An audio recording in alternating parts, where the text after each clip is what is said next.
Alright, welcome. In this one I'm going to be talking to you about the derivatives of other log functions like log base 2 of x or log base 10 of x or really log with any base that's not e. But I'll talk about that one too, right? Because maybe you saw me, I showed you reason to believe that the derivative of natural log x was 1 over x. Okay, so this one I'm going to be working with log properties, and it's going to be pretty straightforward. But I think there's something nice at the end that we can reconcile this with, a couple of exponentials that we already know the derivatives of. All right, and this is going to be for b greater than 0. Yeah, although even b equals 0, maybe I'll talk about that in a second too, because I feel like that kind of makes sense. Anyway, let's just start off.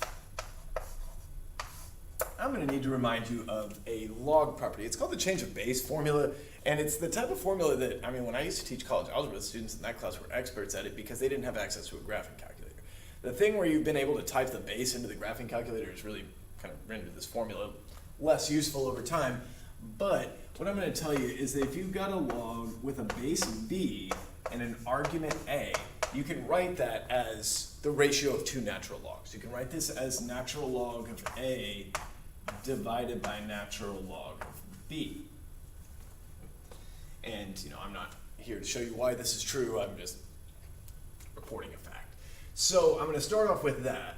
And so if I say log base b of x, and I'm interested in taking the derivative of it, log with base b of x, well, that's going to be the derivative with respect to x of log of x divided by natural log of x divided by natural log of b.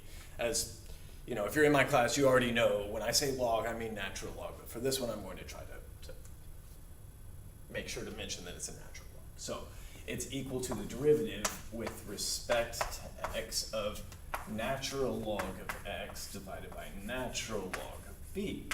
But b is just some number, right? And so the natural log of b is also going to be a constant. So I could write this as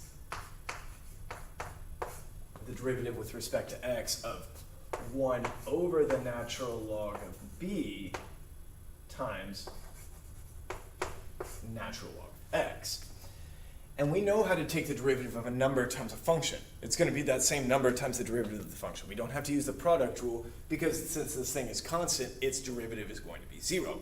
So that means to me that this derivative is going to be, well, just 1 over the natural log of b times the derivative of natural log x, which I just showed you was 1 over x. And that's where we get that formula.